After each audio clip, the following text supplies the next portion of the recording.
Fuel your body with Complete Multivitamin, the perfect balance of essential nutrients for daily health and wellness.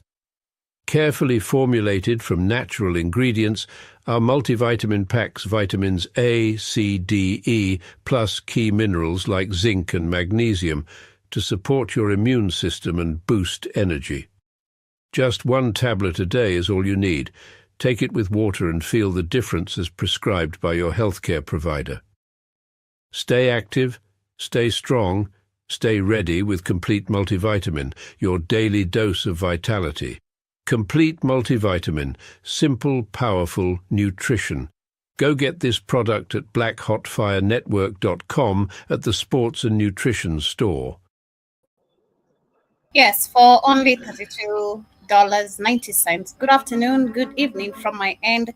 It's exactly 10 minutes past the top of the hour. Hope you're doing amazing today, this amazing afternoon from you guys, and hope your week has been amazing, productive, or literally whatever you've been doing. Karibu Sawa to yet another beautiful conversation of the Africa Today show. My name is Joby.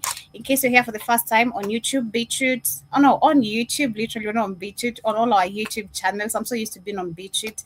And to all the returning listeners also on the radio station, Spreaker and Spotify as well. Today we're going to be talking about America and Trump, of course, announcing the 2027 military budget, what it should be, why it stands, and along that we're going to be talking about also how they seized the Russia oil tank, literally the Russian flagged tank, and we're going to be talking about also much more conversation coming from also France and how they are looking forward to put the next summit in Kenya, and much more also coming from also more tensions between Nigeria and America, as America is still threatening to put more military action that is towards Nigeria, and we know what this is all about. But before we get started, I have a very amazing, this video, shout out to Kitty, shared with me as well, the Trump video where he's saying, I stole that shit. I think this is the video now they're using now with all the presidents.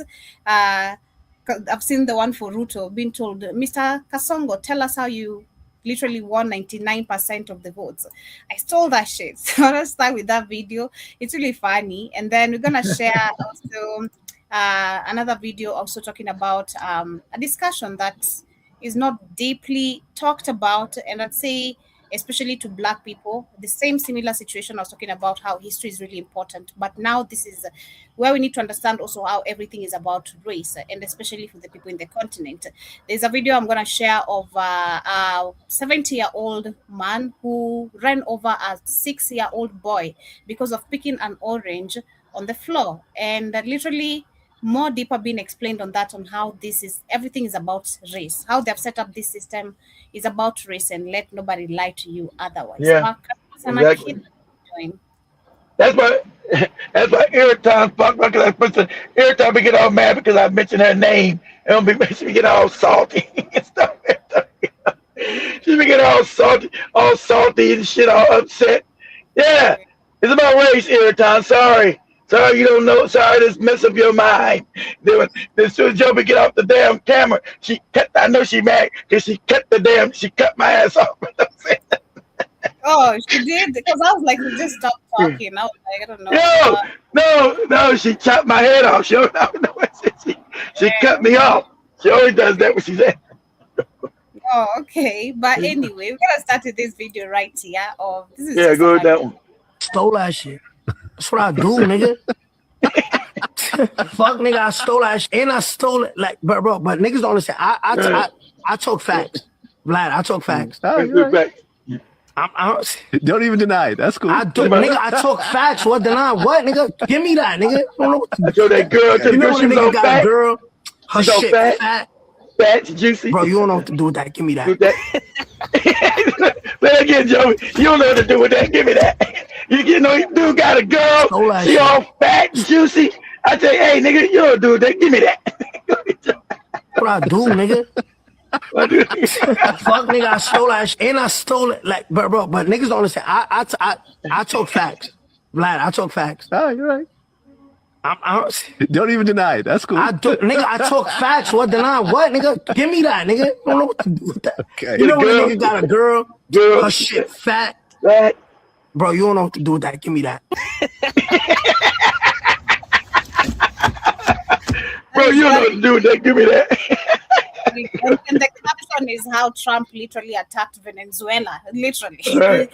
You don't know what to do. Give me that. It's crazy. But before we get that whole situation, I want to share this video again, a little bit about race to understand.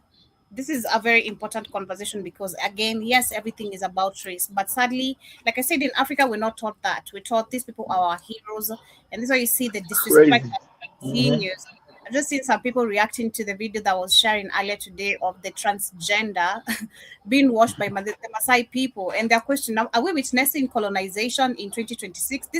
This guy just told you he's to actually exploit you. And you have the audacity of washing his ass. Like, when will you ever learn the disrespect that is always continuously being shown on our face? And when will you understand that this is all about race? The system. Joey asked that question. Get mad when I asking that. Joey's asking that an honest question.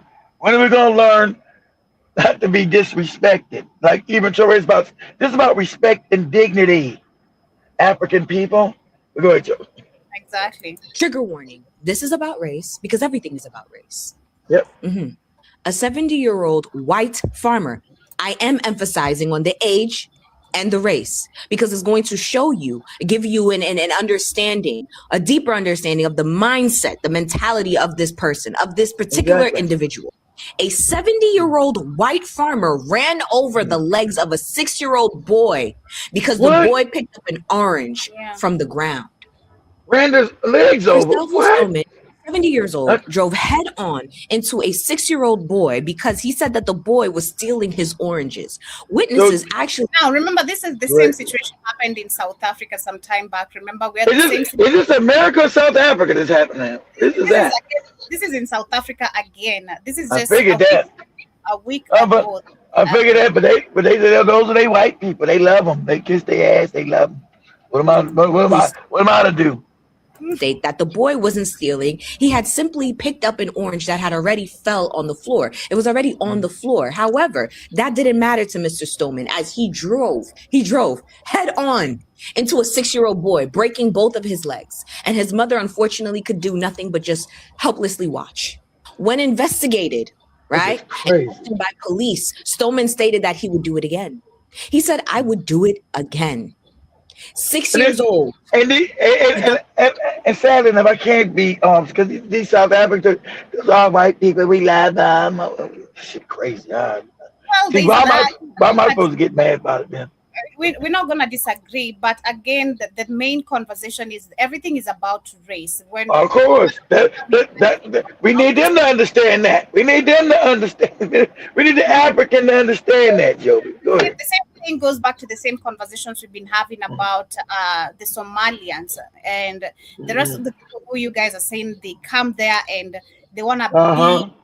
They want to undermine it. Yeah, they want to undermine it. Yeah, you're that Jamaican you showed in the car Wednesday. Her ass. Yeah. Why you African Americans be complaining? What? What? I got a car. I got pictures in case you can't visualize it yourself. Here's the man. I don't want to see that. 70-year-old, evil, heartless, racist man, right? And here's the boy. A 6-year-old, both of his legs broken. Crazy. Over a fucking orange. Over a fucking orange. And this is his mom's face in court. Trying to get justice for her son. Crazy. Mm-hmm. You see, when I made that video and I said that I wanted segregation, somebody actually got into my comments and said, I don't think that you want segregation.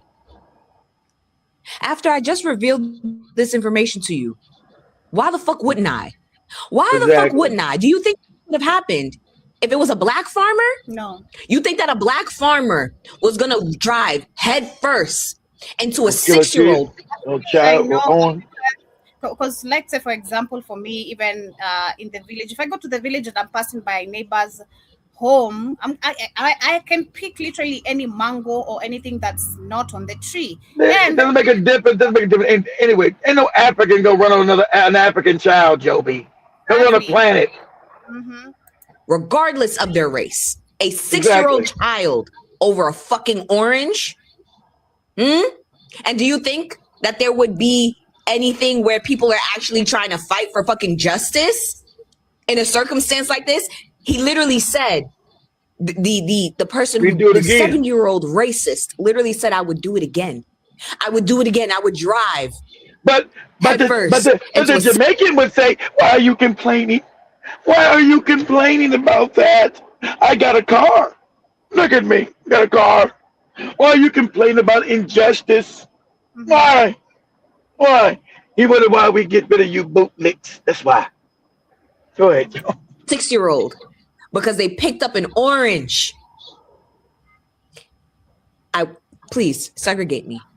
Trigger. Exactly. Segregation is really, really important. But we also have these more videos explaining still on the matter of race. I really appreciate this comment because I remember growing up surrounded by other white folks, and they'd always be saying that Black people need to stop making everything about race. So then when I got older and I started to realize that literally everything in this country is about race, everything. To wonder why it is that all the white folks I know want everyone to stop talking about race. And what became really clear to me is that the reason we white folks want everyone else to stop talking about race is because that system, that racialized social system, implicates us as the bad guys. And we think that Black folks bring up race because they want us to suffer for what our ancestors did to their ancestors. But nothing could be further from the truth. Black folks didn't choose to be Black in a racial caste system that oppresses Black people. They didn't choose to be part of a system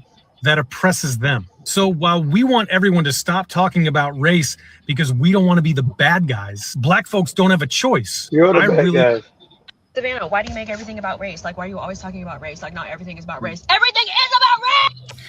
Man, that is so true. And the thing is if you don't have to live it every day, if you don't have to live with microaggressions every single day, if you don't have to live with over racism every single day, then I can see why you would say, oh, why do you make everything about race? Everything's not about race.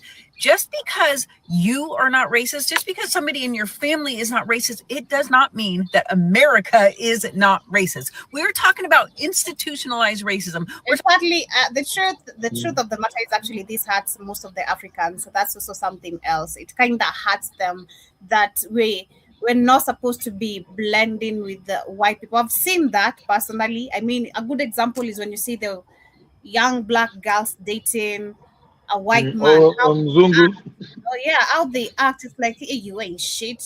Shout out to Rose. I mean, not Rose. What's the girl's name we just got rid of? I'm never good with names. What's the girl's name? Ruth. Shout out to Ruth. Yeah, sadly, most of this is literally hurts most of the Africans. They don't like hearing that because for them, they're brainwashed. Exactly. Yeah, they can, become rich by being by the side of the white man. You only rich connected to the white people. You can only. Isn't it funny? Exactly what Joby just said. And that's sad. That means that's a lack of education. And that's the leader's fault because they've been told not to properly educate their people because it facilitates and Europeans constantly stealing from you. But remember when Joby showed a video about 2 months ago with the Black officer getting snotted on and talked crazy to him in Mombasa by that white man? Because that white man, you forgot, he's with a Black girl who he beat her ass. Did he go to jail? No, he went to jail. They came and got him. So right there, he was talking crazy to the other Black officer, just talking crazy. But he was out to get on the plane and leave the country after he beat some Black girl up. That's what they do. They know they're not never have any justice done to them. They'll come there and beat you Black bitches' asses. And won't nothing done. No Kenyan will don't do nothing on that coast unless you fight back. He beat some Kenyan girl up, black and blue, eyes black, just fucked her up, and then talking crazy inside the police station, putting snot, talking to the Black man all crazy because you know you're weak. Yeah, you shut up, shut your mouth, keep your mouth shut, talking all crazy. And he's supposed to be arrested for beating up on a Black Kenyan woman. You can't make it up. The mindset of Africans has been destroyed. It's crazy. Go ahead. the continuous tolerance of disrespect. That is what Exactly. That's a better way to say it. That's About systemic racism. Everything is about race. Absolutely fucking everything is about race. And I know that it is very hard for some people to understand, but that is just the fact of the matter. I mean, they understand it, lady. Listen, that's the scam they put that they don't know. They don't understand it. They understand it. They know it. They know the benefits they got from being white. Now there's no justice for nobody, but they know it. They that's part of the scam to tell you in your face, I don't understand. How's everything about race? I don't get it. That's them playing stupid, so it keeps it going. They know what the hell's going on. You think people in Kenya and in South Africa don't realize why they living good and they're not in the slums with black people? They don't know why. When they were the poor ones, Africans weren't poor. So all these Africans live in the slums in South Africa, live in the slums in Nigeria, live in the slums in goddamn Kenya when there's white people there. How'd that happen?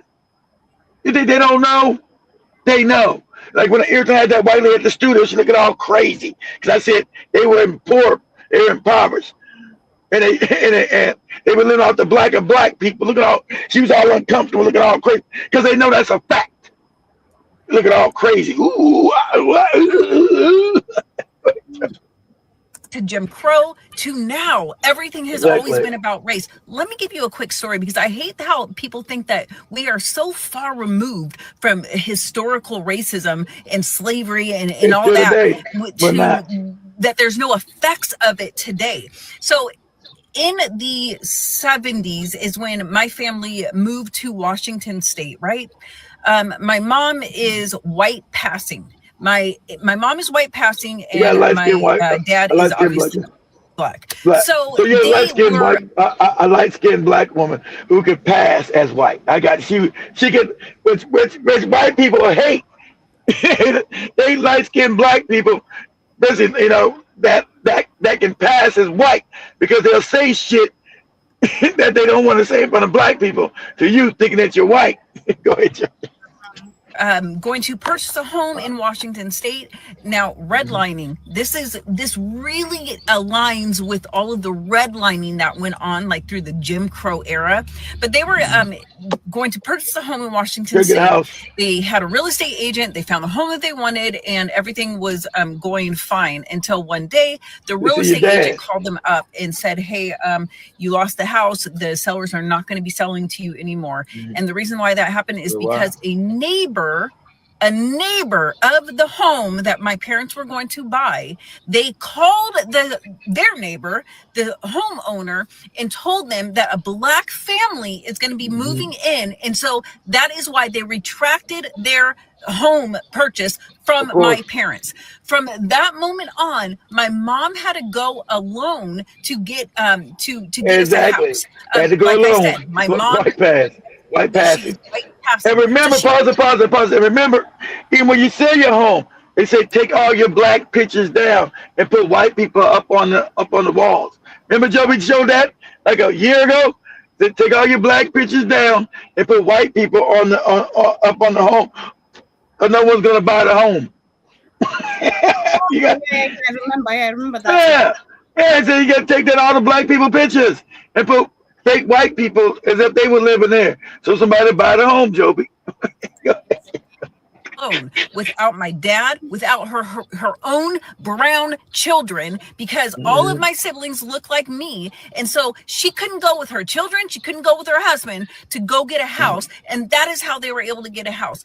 Everything is about race. This was in the 70s. We are not so far removed from it. Like, it's still happening now, lady. You think it's not happening because that was 40 years. It's happening today. They don't. Times change. They don't. It's happening today, lady. Now, I had Joby talk about this recently with the house thing. I could never sell the house, and then the real estate agent came back and said, "You got to take down those black pictures." They think, there's niggas that own this home. We don't want to be buying from no niggas. So put white people's pictures up. This is happening today, lady. Today. Go ahead, Joe. Have advanced, but there is still a lot of systemic racism going on, and I could go on and on. Let me just tell you one more thing that you may not know. Did you know that back in Jim Crow era, the most expensive product that Black people were allowed to buy was a Cadillac? They could not buy a home. So Cadillac, exactly. So I always wonder why Black people love Cadillacs. Remember, Black people saved the expensive car company because our parents, our great grandparents were fucked up in their head with self-hate because they were worried about what status, right? See, people own Cadillacs gave you what status. That's the high brand car in America, like the Mercedes Benz and all that other shit. So Black people couldn't buy regular cars except for Caddies, and so Black people saved Cadillac in the 1930s. When we were going through the Great Depression, because remember, Black people, we couldn't use the banks. We couldn't use their banks, so all our money was saved in our house. So Black people had all this damn money. And since Black people, sadly enough, wanted to feel like they were important, they all went and bought Cadillacs. Look at me, but the white man said, okay, he owns the company. You just a nigga in a Cadillac. You just a monkey in a Cadillac. So what? But Black people made Cadillac. They kept it going. They kept the expensive brand going. So imagine you're doing a depression where everybody's poor, white people starving, homeless, but Black people have enough money to buy Cadillacs. How is that possible? Remember, at that time we had our own community. We were segregated, so we had a lot of rich communities. So Black people kept, and I think Joby told us that story. That Black people kept Cadillac because Cadillac was going to go out of business.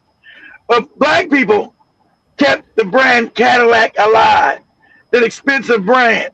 Because remember, Black people because since we were so downtrodden and looked so bad upon, Black people don't like cheap shit.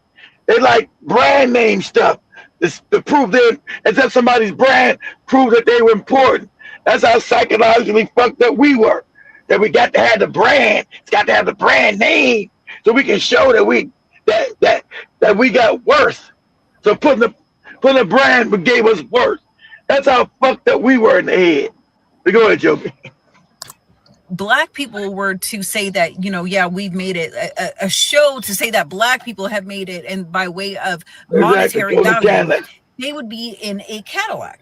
And that is why Cadillacs are so popular today with Black people, because that is the only high purchase ticket item that they could, or high ticket item that they could purchase back in the day. It gave them prestige. Oh, this nigga got a Cadillac. Look at my Cadillac. And we lied that one guy. You get a friend of mine used to laugh like 10 years ago. But this old ass nigga, my Cadillac. I thought he had like a new Cadillac. Man, he was all trying to impress us with his Cadillac. Motherfucker, I got a Cadillac, so what? My Cadillac. Then we see this Cadillac, it was some old shit. This old ass Cadillac. It's like some shit from like 1962 or some shit. Oh, what? This your Cadillac here? This old ass shit? About 20 years before I was born? This shit. Oh, my Cadillac, man, my caddy. And so we know our people's minds are messed up for prestige. And I'm not gonna lie, I was messed up, because I had a Cadillac Escalade for prestige. Caring how I look. Yeah, my Cadillac Escalade got a flex on you niggas. So of course, that's my Cadillac was like you right. My Cadillac was the #1 prestige brand amongst Black Americans in the country. More than BMW, more than them Mercedes. It was the Caddy. If you had a Caddy, you made it. You somebody. Look at my Cadillac, nigga. But go ahead, Joby. She's right. Go ahead. Things generationally, it goes down from generations. And so it's like if everything wasn't about racism, if it wasn't systemic, like why is it that so many things that happened back then are still relevant today? Because it goes from generation to generation to generation. That's all. They don't change. They don't change, lady. Black people make everything about race. It's so ironic when y'all say that. The very fabric of this country is built on racism. And it's not the country, it's the world. There's these savages taking over the world, the whole world. Everywhere you go, it's about race and racism. That's a fact. So bad that they got the Chinese and the Japanese act the same way. Same way. So Indians, same way. They create a complete racial pyramid scheme, white on the top and black on the bottom. It's not just it's global. This is a global thing they've done. That's why you just seen the boy in South Africa get ran over because he's black, and the white man said, "I'll do it again." This is a global thing they set up, not just in America. America might be the headquarters of it, but it's global. They set up a global caste system, white on top and black on the bottom, and all other races in the middle. Go ahead, Joby. Healthcare because y'all don't want black people to have free healthcare. We don't go to college for free because y'all didn't want black people to be able to go to college. Pause it. So check this out. If you guys don't know, well, you guys probably remember college in America was free, unlike Africa, free. But since black people started wanting to go to college, now we got to start charging. Now they got so it's high, even the white kids can't afford to go to college now because it's too much money now, right? They started, remember, when my parents were still going to school in California, all California colleges were free, all of them, free.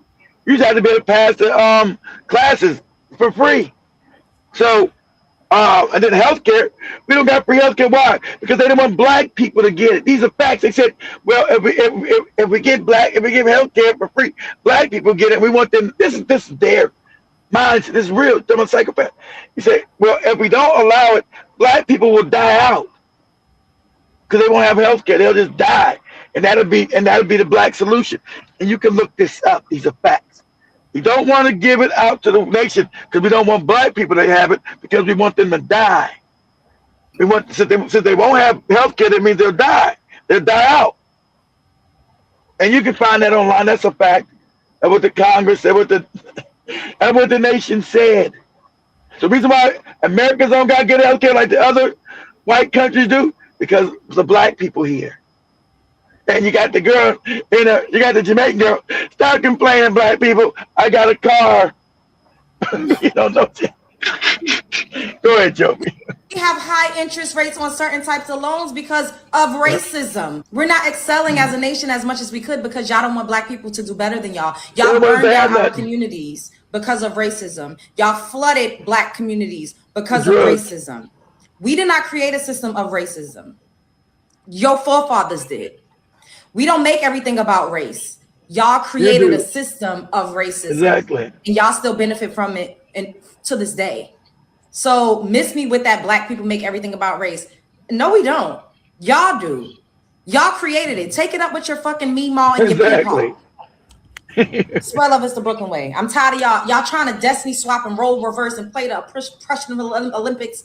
We already know that y'all have inherent biases toward black people. There's a lot of anti-blackness going on, and y'all, a lot of y'all is just racist. It is what it is.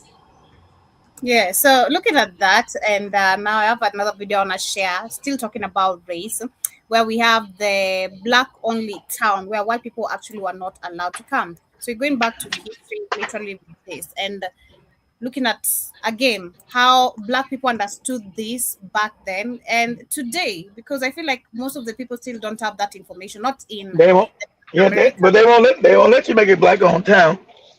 They get to do it. But remember, they tried to do it here. They said, no, you won't. No, you won't make no black-only town. That white people can't have control of you niggas. No, you don't. But they can do it. We don't care. Go do it. But when we try to do it, they know you niggas won't. Go ahead, Joe. In 1904, a white man made a major mistake. He stepped off the train in the Mississippi Delta and started causing a scene, a ruckus, shoving, acting like he owned the place. In any other town in the South, if a black man touched him, it was a death sentence. The rules were very simple. White man could do no wrong, and a black man had no power. No rights. But this wasn't any other town. It was Mount Bayou, The marshal stepped out in front of the crowd, and he was a black man What? wearing In a press Mississippi? uniform and a badge on his chest that gave him the Wow. full power of the state. He didn't look down. He didn't ask for permission. He walked right over to the man and put his hand on his shoulder and told him that he was under arrest. Imagine the confusion on his face.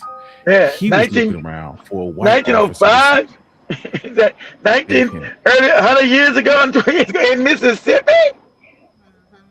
I know that shit. I know that. I never heard that town. I've been there. They probably burned that shit down to the ground. Go ahead. Look for a white judge to dismiss his charges. But he realized a terrifying truth.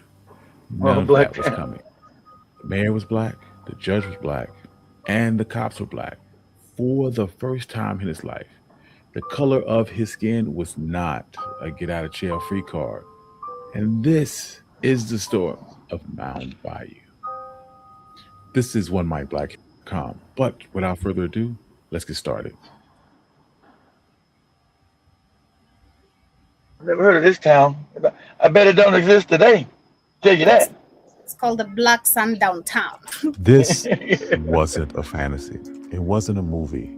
This was Yeah. a real place, a Wow. black fortress in the middle of one of the most racist states Racist in states. America. Exactly. A That's what I'm place asking. Mississippi? A black place in Mississippi? That's what I'm saying. I know they burned this shit down to the ground. Go ahead. where Jim Crow had How absolutely about, no how about that? jurisdiction. You'll never get no Somalis up in Mississippi. You get their ass up out of there. We go ahead. People love to talk about towns that were burned, and you know some of the names: Tulsa, Rosewood, Exactly. Wilmington, North Carolina. We share the pictures of the smoke and the ruins because it fits the story that we've been taught that everything we've ever built, they destroyed it. But that Yeah. doesn't tell the complete story. There was a town that they couldn't burn, a town that stood for nearly a century as a living, breathing Wow. proof that Black people did not need integration to survive. All they needed was infrastructure. This is the story of Mound Bayou, Mississippi. And if you ever wondered what it looked like when a community stops asking for permission, this is your blueprint. So Where's to that? I'm understand gonna find out where the hell how a that's place at. like this, For the is your Mississippi, blueprint. that in. I'm gonna find it. So to understand how a place like this could even exist, you have to That's go what I'm back to asking. a bit of a paradox. You have to Yeah. go back to a plantation called Davis Bend. Decades before the Civil War, there was a plantation owned by Joseph Davis, the older brother of Jefferson Davis, the president of the Confederacy. Damn. But Joseph Davis Racist. was different.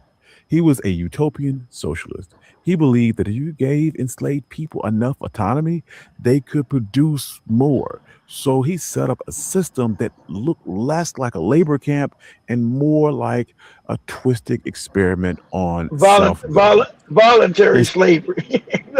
So it's not like that he was a cracker that was less sadistic, but he was still sorry, right? So he was a less sadistic, less evil cracker, but he still wanted the slaves to have free labor. Go ahead, but he was less people had their sadistic with his shit. own court system with their own judges and juries to settle disputes. They were trained to be managers. They learned how to keep complex ledgers, how to negotiate contracts with steamboat captains, and how to run a massive agricultural enterprise. Growing up in this system was a young man by the name of Isaiah T. Montgomery. He was more than just a laborer. He was a secretary. He was in the room where deals were being made. He saw the paperwork and he learned the hidden language of capitalism. When the Civil War ended, Isaiah looked around at the chaos of Reconstruction and North and saw South. the violence rising. He saw the Of Ku course. Klux Klan forming, and he realized something profound. Integration was a trap. As long as Black people lived under white jurisdiction, they would never truly be free. He didn't want to fight for a seat at the table. He was trying to build his Like his own own damn table. house. He knew that he couldn't just take the land. He had to make a deal with the system. So in 1887, he found a surveyor's map and pointed to a spot in the Yazoo Delta, a place that no one wanted. It was about 840 Yazoo acres City. of nightmare. It was thick with timber, That's the swamp Delta. water, and black. So he's over about Yazoo City. Mosquitoes were Wow, I so probably thick. went past that place, never even knew about it. If you guys don't know where Yazoo City is, it's right in the Delta. It's a little bit, it would be, if you guys have ever been to Mississippi, it'll be a little bit northwest of the capital of Mississippi, of Jackson. So Yazoo City is like maybe 50, 60 miles northwest of Jackson, Mississippi. So it's in that, that's the Mississippi Delta. And that's the funny, that's also where they killed, that's the area where they killed Emmett Till as a baby. Hung him, threw him in the river, poked out his eyeballs. So we're in one of the most racist areas in the world. So wow. So okay, let me hear about this city. This is crazy. That if you waved your hand, you'd catch a fistful. The Louisville, New Orleans, and Texas Railroad owned the land, but they couldn't do anything with it because no white settlers were desperate enough to clear it. So Isaiah Montgomery put on his suit and went to the railroad executives and made them a business proposition. He said, "You have a railroad going through a useless swamp. Sell it to us. We'll clear the trees, we'll drain the water, we'll plant the cotton, and we'll turn your empty track into a gold mine." The white executives simply saw dollar signs. They thought they were taking advantage of a desperate people. They had no idea they were funding a fortress. Montgomery would purchase the land for $7 an acre. But here's where the genius part came in, and the part that changed history. He set up a charter for the town. The policy included that the land in Mound Bayou could only be sold to other black people. folks. Think about that. He used the exact same restrictive covenants that white neighborhoods like Levittown used to keep us out. But he flipped that weapon. He used it to keep the oppressors out. This created an invisible wall around his town. If you didn't own the land, you couldn't vote in the town elections. If you couldn't vote, you couldn't be the sheriff. You couldn't be the judge. By controlling the land, you controlled the law. He moved with some urgency. He knew that they were on a race against time. The first settlers crept through in rough shanties, fighting off malaria and wild animals while clearing the trees by hand. But within a decade, the swamp was gone and the place was a bit of a miracle. By 1907, if you walked through the streets of Mound Bayou, you wouldn't have seen the struggle. You would have seen power. There were 13 black-owned stores. You would see 3 cotton gins humming with machinery. Whenever you left alone, we build. It's crazy. I never knew about this story. This is crazy. Whenever we left alone, we build all the time. Busier than some of the white depots in neighboring towns. Well, I got they jealous. even printed a newspaper, The Demonstrator, because if you didn't control the media, someone else would write the story. Propaganda. That's right. Propaganda. But this isn't just about buildings. The town also closed the loop on economics. In most places, a black farmer would grow his cotton, but he'd have to take it to a white gin to be processed. The white owner would then cheat him on the way, and then he would take his money to a white bank where they would charge him predatory interest, and he would spend it in a white store that wouldn't even let him try on shoes. Every black dollar went into white hands immediately.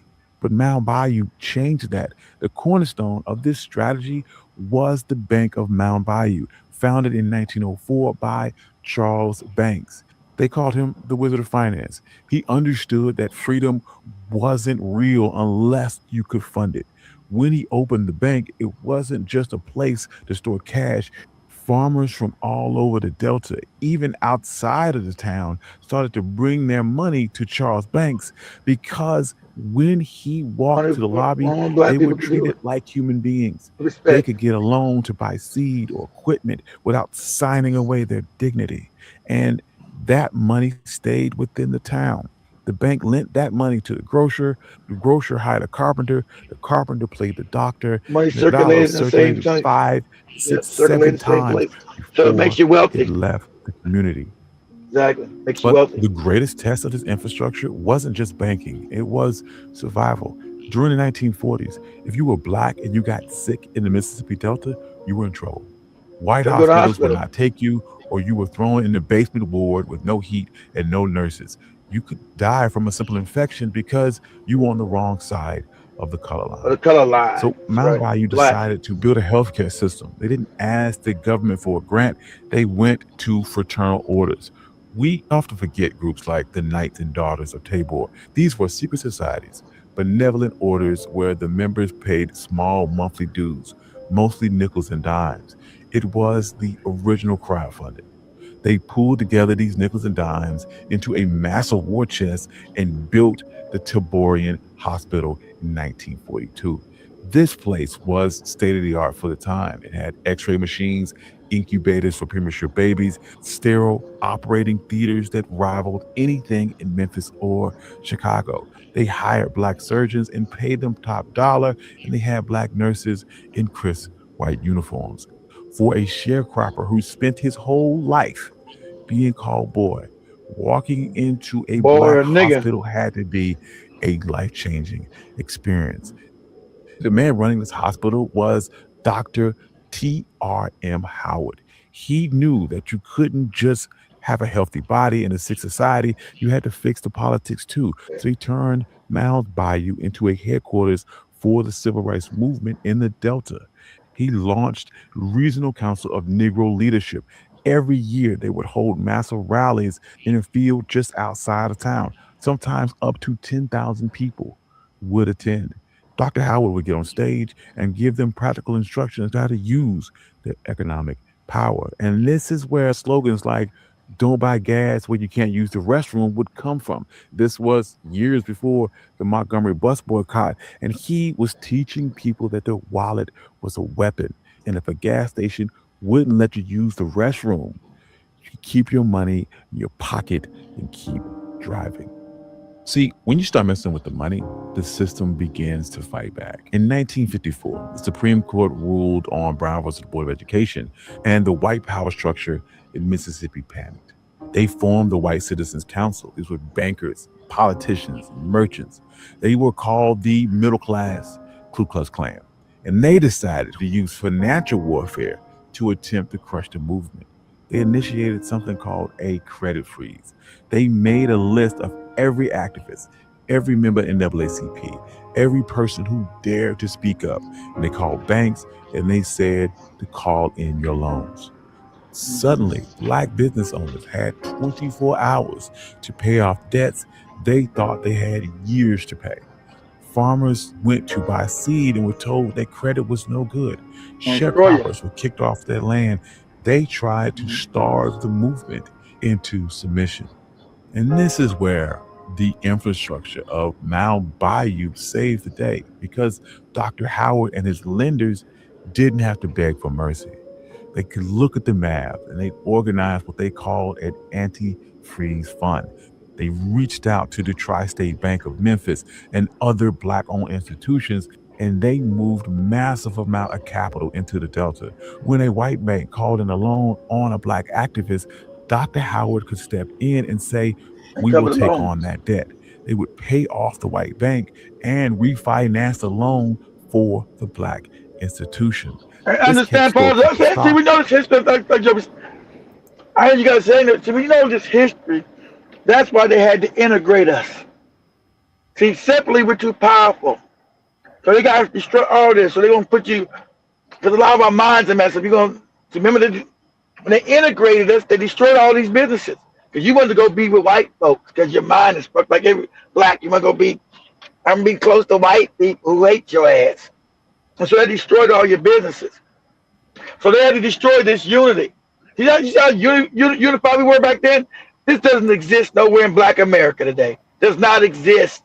That's why when you hear this, this is so overwhelming in your mind. And the fact that this happened in Mississippi is fucking my mind up. What, this is going on in Mississippi? Of all places? And everybody's trying to get the hell out of Mississippi at that time. Going to California, up to Chicago, over to Philadelphia, up to New York, trying to get the hell out that state. But it was a little bastion of entrepreneurship that was saving black people right in Mississippi. right? So you think the federal government, why is this story never taught? They're never gonna teach you this shit to free you about whenever you're left alone.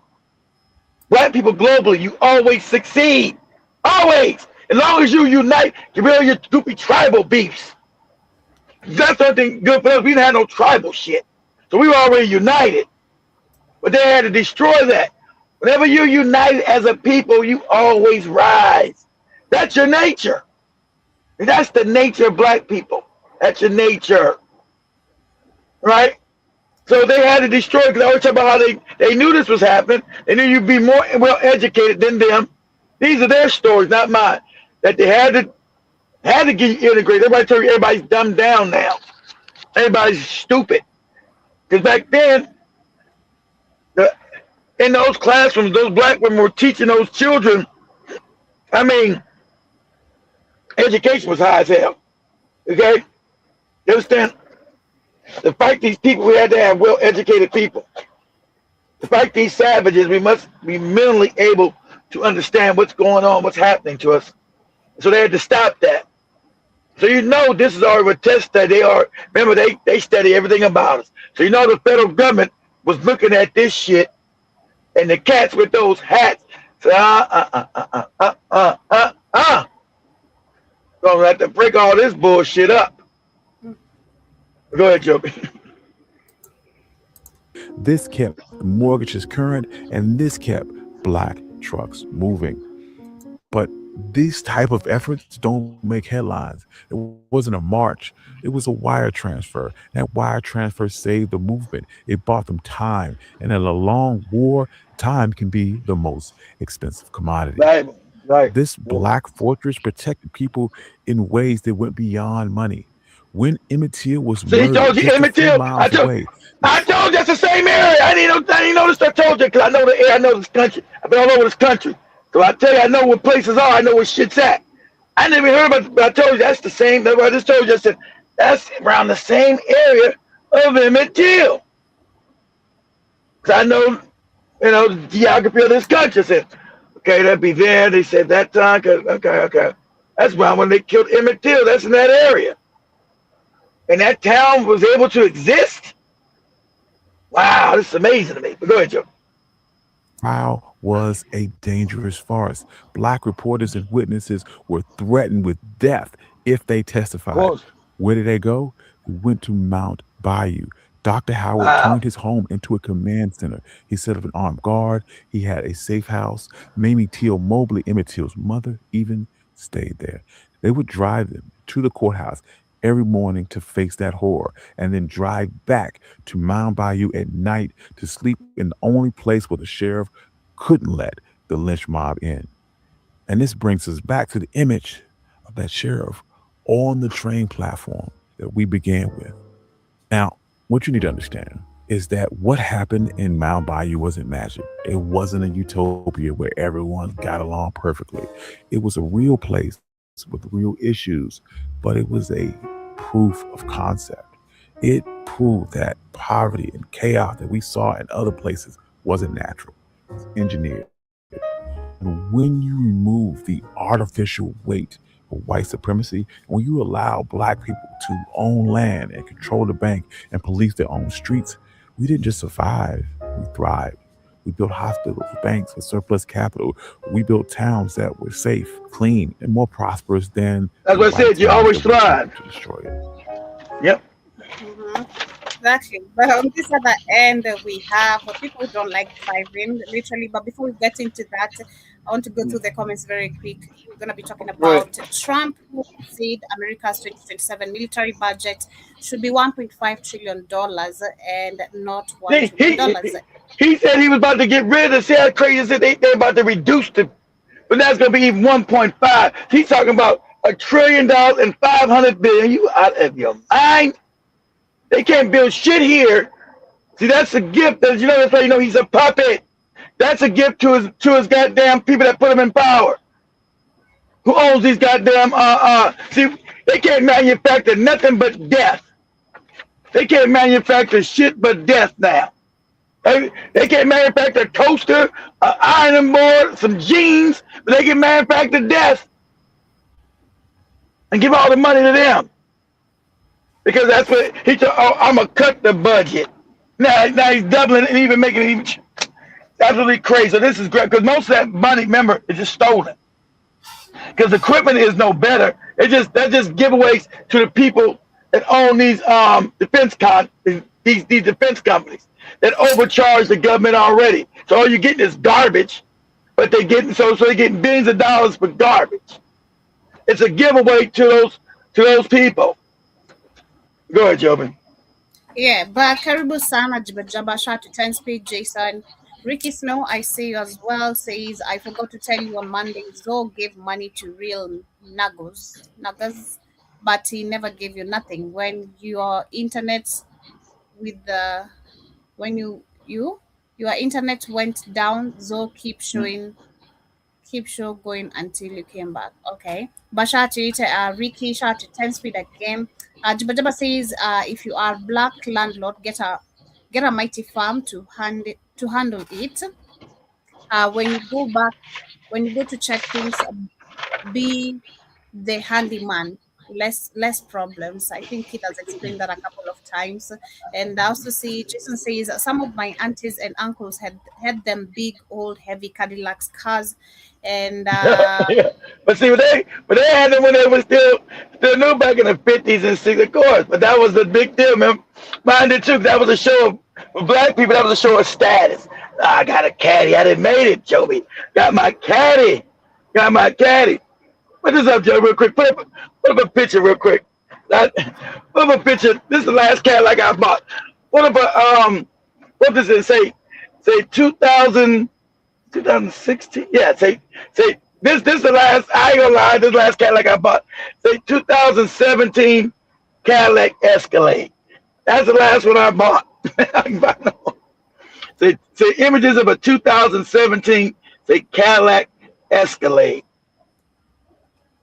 okay.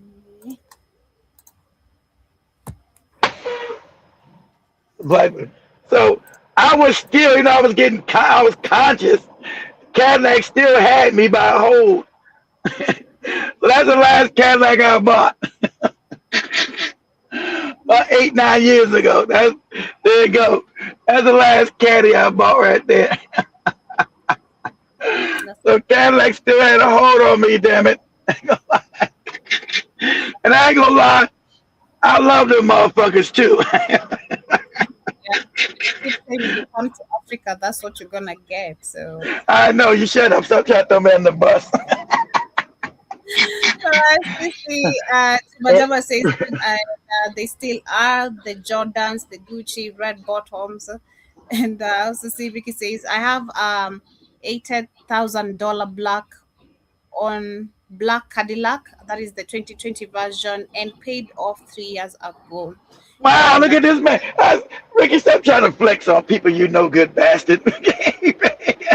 It's just, what kind of Cadillac do you got, Rick? Is it a sedan or you got the truck? See, I don't like sedan cars, so I always buy a truck. So I don't. You got a sedan, it still is expensive. All of them are overpriced. So I'm just asking, do you got the sedan or do you got the truck version? Jason says, especially them 1950s Cadillacs cars, steel bodies and super heavy. And 10 Speed says, I still want a Cadillac Diamond in the back. In the back, yeah. Cadillac Diamond in the back. Sunroof that's a song, Joby. And the Cadillac.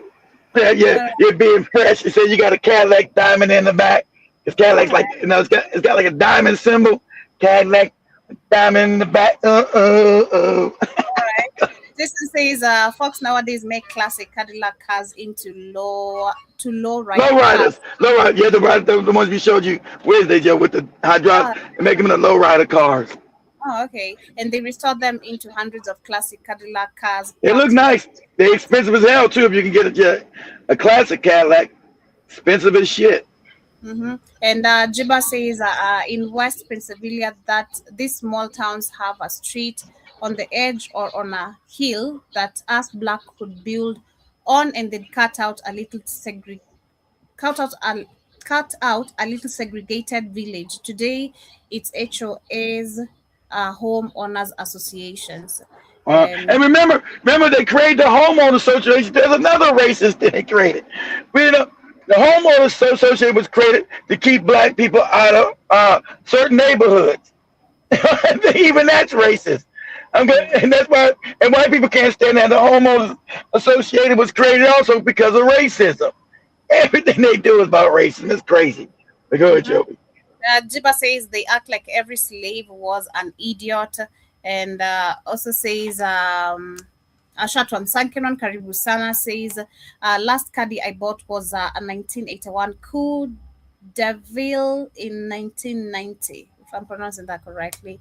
Karibu Sana and Sankinon. And also see Jiba says Isaac Hayes had the gold-plated front end on the Eldorado Badass. Yeah, I don't know much about cars personally, but yeah, I like a good car. I like a good-looking car. I was even trying to literally talk with Christine. We were looking at some literally cute cars out here, saying the body shapes we like. Hold on, Joey. Listen. You see what you just heard that lady one line. That dude one line. All these Negroes talking about the Cadillacs they like. Go ahead, Joey. No, go ahead. Yeah, but as we continue, we're gonna get into Trump, who has said that America's 2027 military budget should be 1.5 trillion and not 1 trillion. So I'm gonna share a couple of videos regarding that from TikTok, and then we go over to how also they took over the Russia flagged tanker literally, and where this is headed. Is this about literally war? Is there more war that should be expected? How many more countries are going to be invaded because that's what they're doing, and taking control of resources? Literally, what should we expect? But let me share these videos as we continue. Just announced that he wants to raise the military spending to $1.5 trillion. He just did this on Truth Social, saying here, after a long and difficult negotiations with senators, congressmen, and secretaries, and other political representatives, I determined that for the good of our country, especially in these very troubled and dangerous times, our military budget for the year 2027 should not be $1 trillion, but rather $1.5 trillion. This would allow us to build the dream military that we have long been entitled to, and more importantly, that will keep us safe and secure regardless of foe. Then says that the reason why they're able to do this is because of the safe, secure from what? Ain't nobody attacking America. Americans want attacking everybody. It's all crazy talk. Go ahead, Joe. I would have stated the $1 trillion number, but because of tariffs and the tremendous income they're getting, the amounts being generated, that would have been unthinkable in the past. Remember that Congress does hold the purse, meaning that they're the ones who would actually have to approve this in the budget, which, keep in mind, I believe the next government shutdown is happening within the next 20 days. But a jump to $1.5 trillion would be the largest military budget in U.S. history.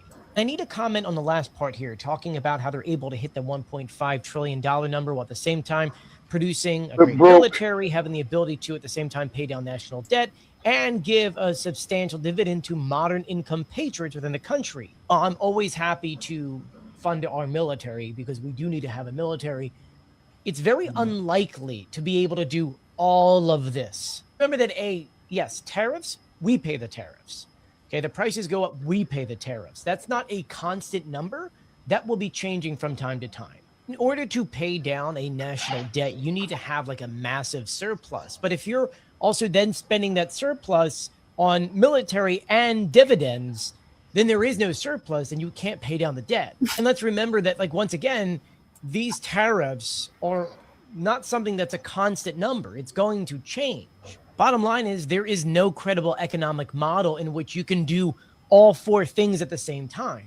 Like, I'm sure that Congress they're probably going to approve the military spending, but you would also need to have a sustained, like, extraordinary revenue growth, which we're not really seeing that right now. You would have to see no major economic slowdown within the next few years, which analysts show that is potentially coming You would have to see new federal payment programs, which you could see that happening. But the big thing is fiscal surpluses.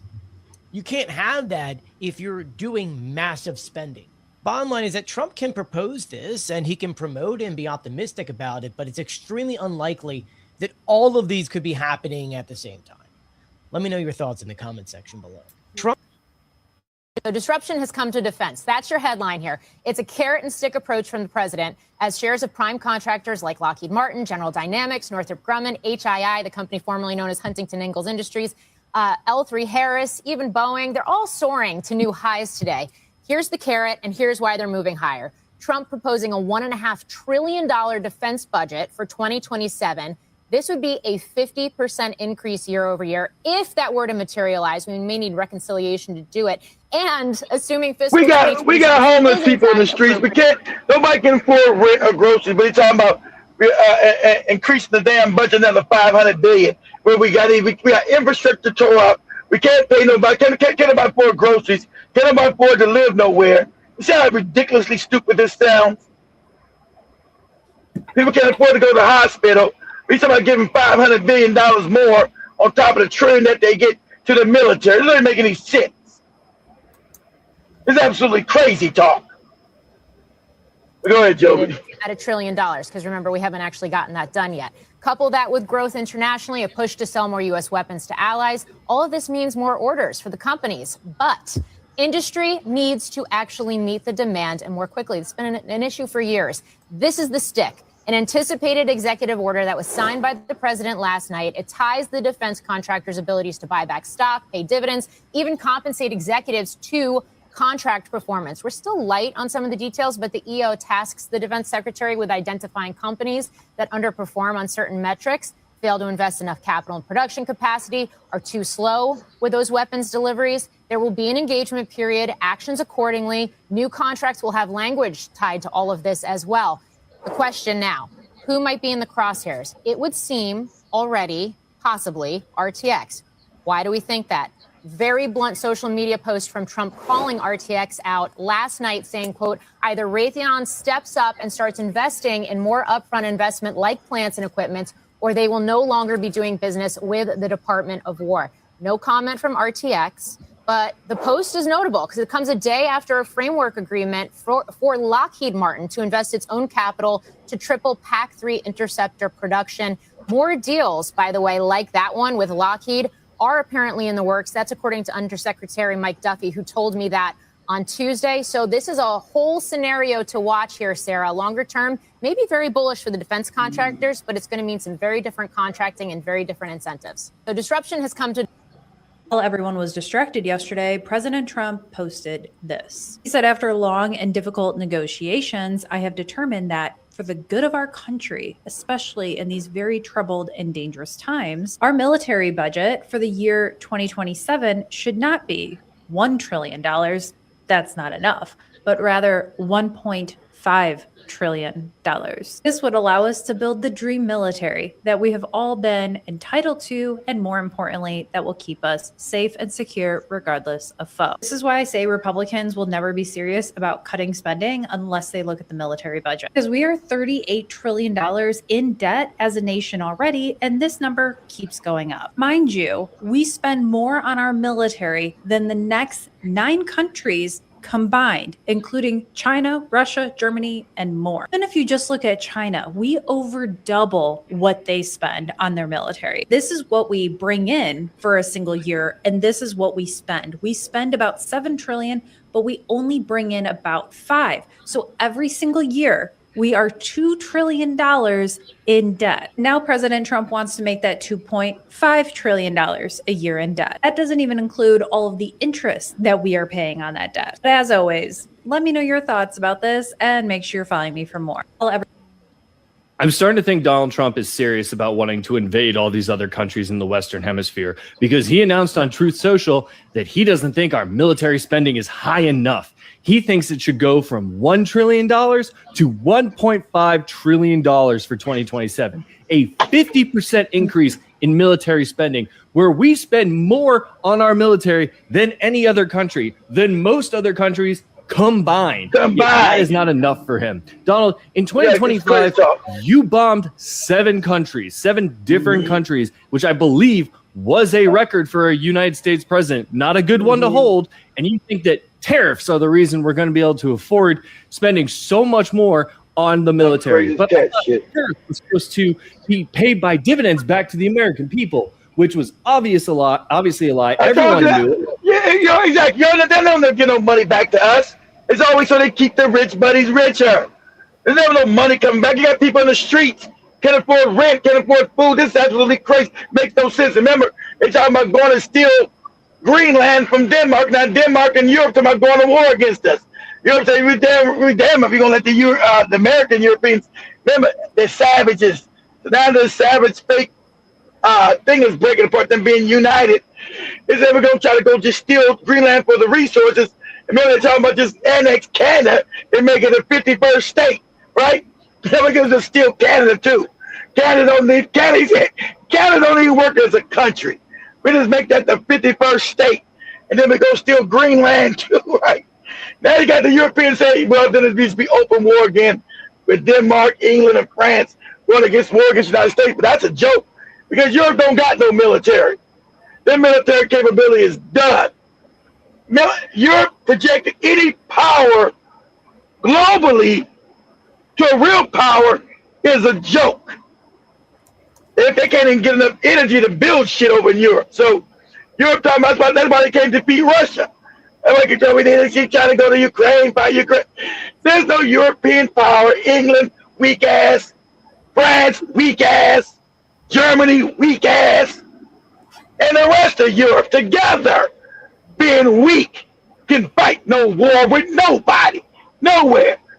So when Trump is saying that they're scared, we're all going to unite at the EU. So what? You can't win no war against America. But I hope America don't fight it because it'd be stupid. But Europe can't fight no war against no main power, no China, no Russia. Europe. Good luck with that. The only people the European can beat is Africa.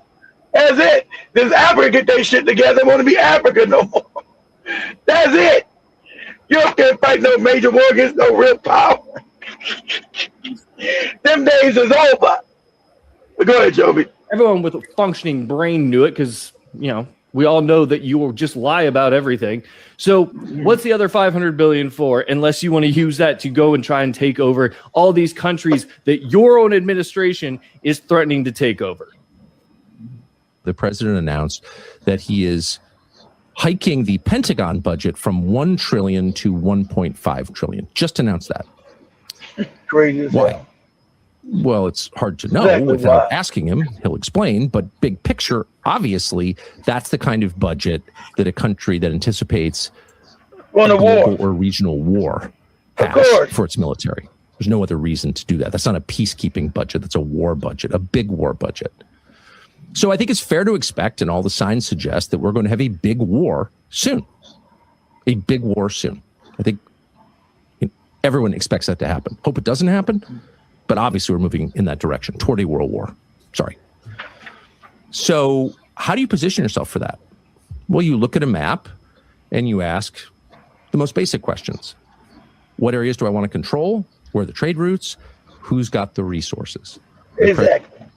Donald Trump has just called to increase the U.S. military budget from $1 trillion to $1.5 They want to be open gangsters now. All that UN shit, all that fakery that the Africans believe is real. They want to say no. We want to go never knock a motherfucker in the head. We don't know laws. We're going back to who we are. Europe is savages. We're going to be savage for savage sake.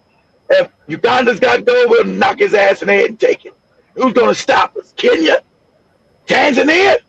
Who's going to stop us? Nobody.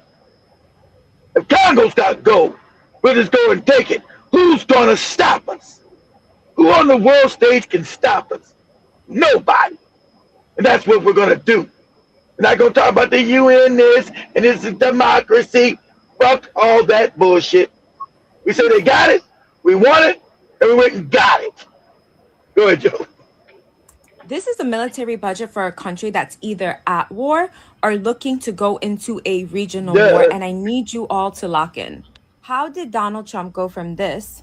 But you also recently said that the Middle East would be better off with Gaddafi, Saddam Hussein, and Assad in power. How does... Because the people that run the world want this lady, not him. He don't run shit but his mouth. He's a puppet. Go ahead, Joven. Have not gained anything with Gaddafi, and you look at what happened. I mean, look at Libya, look at Iraq. Iraq used to be no terrorists. He would kill the terrorists immediately. It was like, now it's the Harvard of terrorism. Iraq. If you look at Iraq from years ago, I'm not saying he was a nice guy, he was a horrible guy, but it was a lot better than it is right now. Right now, Iraq... The human rights abuses. Let's talk, well, you don't think they're happening now? They're worse now than they ever were. People are getting their heads chopped off. They're being drowned. Right now, they're far worse than they were ever under Saddam Hussein or Gaddafi. We have to rebuild our country. Our country's falling to pieces. We have 19 trillion in debt. We have infrastructure that's a disaster. Our roadways, our airports, our schools, everything. Exactly. That might we have to do start that. thinking Exactly. about ourselves. We're pouring trillions of dollars into the Middle East, and we have nothing for it. We have nothing. That interview was in 2015, more than 10 years ago. Fast forward, this is what Donald Trump is saying now. There's been protesters killed in Iran. You said we were locked and loaded, ready to go. What is the line there for when the U.S. is going to get involved in those protests? We'll take a look. We're watching it very closely. If they start killing people like they have in the past. See, that's him telling the truth. That we didn't need money for infrastructure. Our country's all fucked up. But the people that run this will say, no, we want to make war so we make more money. We want to go steal shit. And we want to do it openly now. We're going to steal gold and shit in Africa that we need to do it. We're not, when we don't want to keep these puppets in power. They moving too slow with our goddamn resources. We're going to smack one of these goofy niggas in the head. It's time to get your ass out of here. And we're going to go ahead and run the shit. That's what we're going to do. He's not saying, see, then he's talking like a normal person. Oh, we need resources. We need things to build America back. That money go. Our train stations are falling apart, true. Our damn airports are falling apart, true. Our roads are falling apart, true. That's what you would do if you had common sense. That's what you would do. But they said, no, fuck all that, because the people that run the world don't give a fuck about American roads, American schools, American airports. They don't care about that. They care about our money in our pockets. Go ahead, Joe. Very hard by the Can I just add something? We'll worry about Greenland in about 2 months. Let's talk about Greenland in 20 days. Right now, Greenland is covered with Russian and Chinese ships all over the place. We need Greenland. He's openly telling you about just taking some people's land. We need Greenland. They don't do it. We're going to take it. That's what, see, they want to be savage again. That's what they always been. There's all that fake democracy and freedom. Never believed in none of that shit. Go ahead, Joe. And Denmark is not going to be able to do it. So how did Donald Trump go from being a no wars president to now starting a regional war? These people do like Israel. Hold on. And he loves Israel too.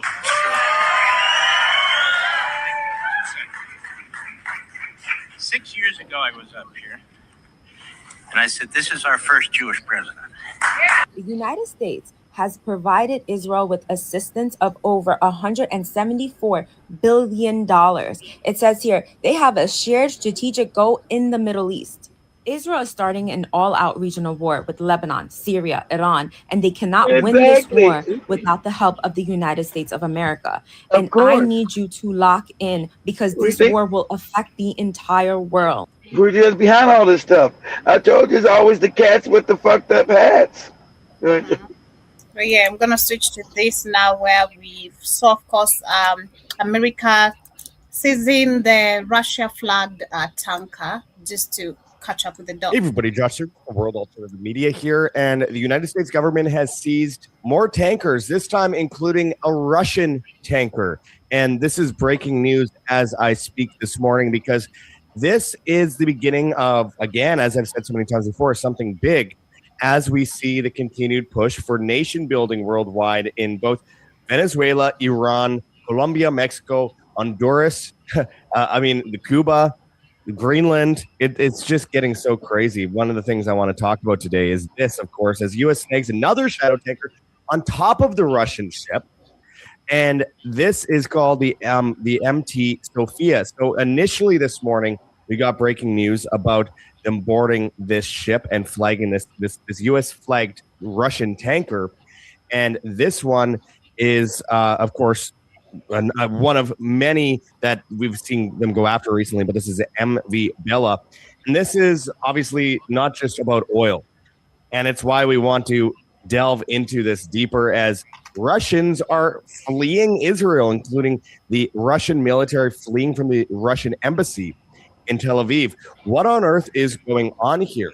Why is this getting to become the theme of 2026, as we warned initially, as we see them call for war with Iran, as Lindsey Graham says to the people of Iran, help is on the way, as they brag about Mossad within the protests in Tehran, in Iran. I remember when Trump was running, he did a famous speech, which is one of the reasons that he won, actually, was he said, no more we want wars. to say no more to war, no Exactly. more for nation building, no thought that was more a con to game. regime change.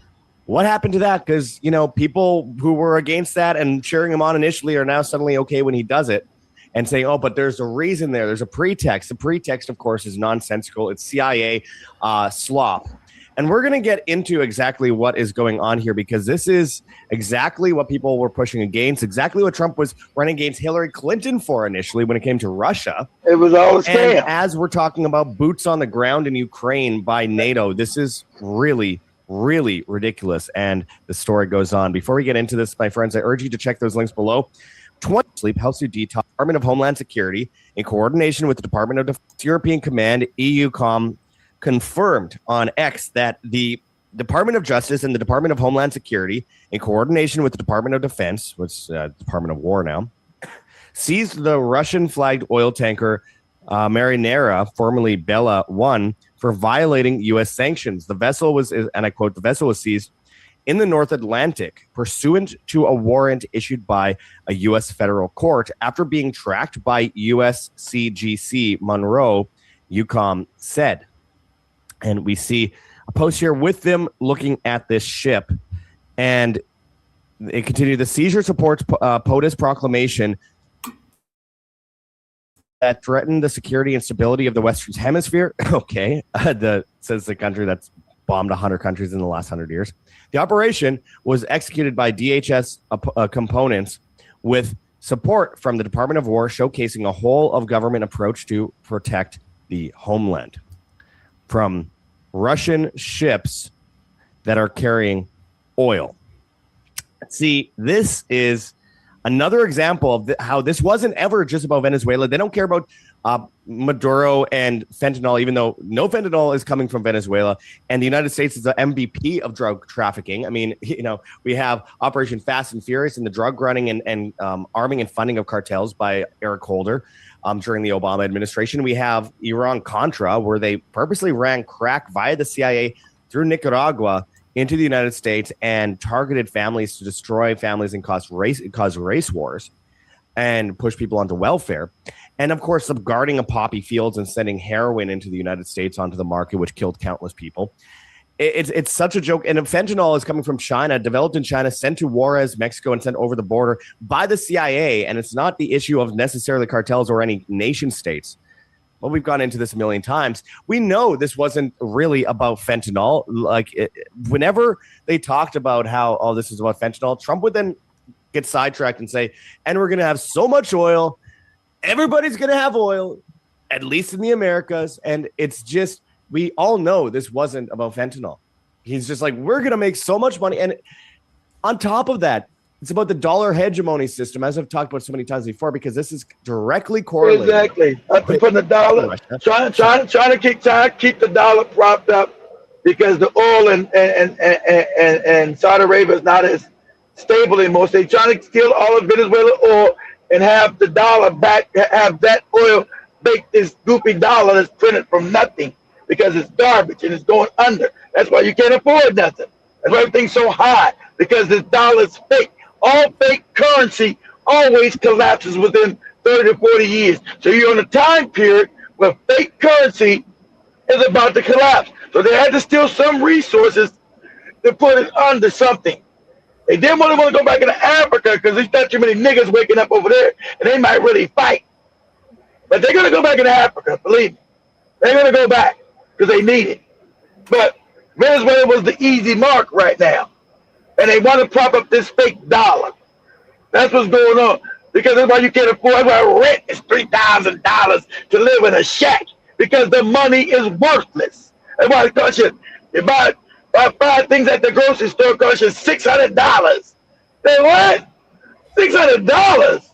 Because the money has no value. The value is losing its value. So they're going to steal the oil to prop up this fake dollar. Go ahead, Joe. Now, and Iran. And because, as we've seen with Iraq and Libya, what happened before Saddam Hussein and Gaddafi were overthrown? They left the U.S. dollar, started trading oil in other currencies, and including gold. And, of course, with that, people cheered the overthrowing of these dictators, right? And it led to 2 million plus deaths. It's only just the beginning, my friends. So now with this situation with Russia, it really stands out that this was never about Venezuela.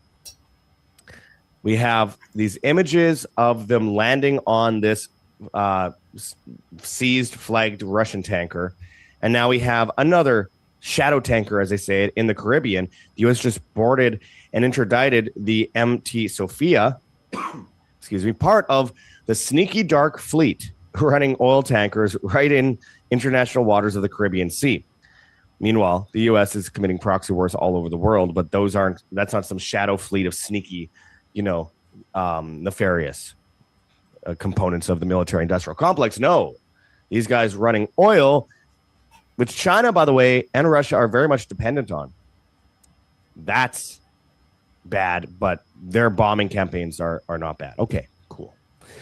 Meanwhile, the Russian army is urgently evacuating the staff of the Russian embassy along with their families in Israel and returning them to Russia. This is the third flight by Russia in the past 24 hours to evacuate its embassy in Israel. This is according to Daily Iran News. They have the plane trackers listed. And as I wrote on X at World Alt Media, go follow us there if you haven't yet already. I said, interesting. Why is the Russian embassy fleeing Israel? This is a question we should be asking. Israel is one of the top Russian-speaking countries in the world, by the way. And as I've reported years ago, they have a direct line, one of the few countries that has a direct line directly between Putin and Netanyahu. But of course, Russia, as far as the script goes, has become very much against Israel in their conquest against Ukraine, as Ukraine works deeply with Israel and the military-industrial complex there, working with NATO to cause war throughout Europe and throughout the region, and of course, sending their help to go after Palestine and go after Iran, which is interesting when we have Ukraine sending ammunition and all this kind of stuff to Israel when they're begging for money and ammunition from the West, and then going after Palestine and Lebanon and these places, Yemen and of course Syria. Despite the political playbook, the claim anyway, of course, it's all nonsense, being that Ukraine is loved by the left and Israel is despised by the left. Ukraine is hated by the right and Israel is loved by the right. When in reality, most of the right are going against Israel. It's all part of the left-right paradigm. And Trump right now is continuing to arm and fund Ukraine. And it just shows that the whole, propaganda agenda here is thrown on its head. It's complete nonsense. None of it is actually, but people are sticking to this is a leftist thing. This is a right wing thing. You're a leftist if you want the Epstein files. You're a right winger if you, if you don't support, Russia or whatever, or if you support Russia or whatever it might be. It's just they create these veneers, and it's obviously false, including recently being told that if you are against Maduro and the child trafficking, mass murdering CIA, you probably just love Maduro and you're a leftist, or you're a right winger who, again, they create these narratives. It's nonsense. And I have a lot more to go on that because We have Trump threatening tariff hike if India continues to buy Russian oil. China accuses U.S. of stealing its oil after Trump diverts Venezuelan crude to America. China is livid and they're not hiding it. After Trump announced the U.S. will refine and sell up to 50 million barrels of Venezuelan oil previously frozen under sanctions, Beijing fired back, calling the move a blatant power grab and a direct hit on their interests. Why? Because that oil wasn't just sitting there. China had already paid for a big chunk of it through loan for oil deals and state-backed agreements with Maduro's regime. Trump's plan: ignore all of that, break the blockade, grab the barrels, and reroute them to U.S. refineries. I find it so weird that we have Trump saying that Venezuela stole their oil. How is it stealing for Venezuela to not want to trade oil with a country that has actively tried to overthrow them and commit coups for 2 decades? Yet it isn't stealing for them to bomb the country and literally steal their oil and also steal it from China and Russia. Everyone says it's like 5D chess. Hey, good luck with that chess game. Good luck with that chess game. I'm sure it'll end very well. It's just the hypocrisy around this is just so absurd. And this is literally the epitome of nation building. As we see the Paris summit wanting Ukraine peace through NATO boots on the ground, of course, the opposite of peace. And we've seen this across the board with Alan Dershowitz calling for, if Trump wants a Nobel Peace Prize and wants to be known in history as a peace president, he has to do regime change in Iran and overthrow their government and bomb the country. Like, war is peace, ignorance is strength, freedom is slavery. Crazy that sound Paul's at. See, that's how they legitimize their evilness with these fake awards. No, everybody's got this fake Nobel Peace Prize always about war, killing people, like when Barack Obama got it, like this other latest Venezuelan puppet they wanted to put in. Gave a Nobel Peace Prize and didn't do nothing for peace. It's all scam. It's all crazy. To give these people credibility is that they're stewards of peace and promoting peace when they're absolutely the opposite of peace. But go ahead. This is Orwellian to the core. Exactly. It's Orwellian. Up is down, down is up, back is forward, forward is back. It's Orwellian. Exactly. Being on social media recently, they're not, because both the mainstream media and the alternative media have bowed on their knees and are licking the feet of the establishment with this from one side or the other of the paradigm. Zero Hedge says crude drops after Trump says Venezuela will transfer up to 50 million barrels to U.S. He says, I am pleased to announce that the interim authorities in Venezuela will be turning over between 30 and 50 million barrels of high-quality sanctioned oil to the United States of America. This oil will be sold at its market price, and that money will be controlled by me as president of the United States of America. And, of course, with all this, as bad as Machado is, and by the way, I have a video coming up. I interviewed a Venezuelan, a friend of mine here in Mexico, who fled, who can't stand Maduro, nor can he stand the CIA and believes this is all theater, and Maduro's in on it. And I would agree with him to a great extent. With this Machado person who was pushed by the World Economic Forum and bows to Israel, it's one of the reasons why Israel demanded Trump go into Venezuela, which is something that certainly did happen. That's on record. But Machado, Trump says now, we don't want Machado to be president because she doesn't respect me personally, so she doesn't get to be president. Like, how is this stopping a dictatorship? How is this stopping, or how is this promoting democracy, as they call it?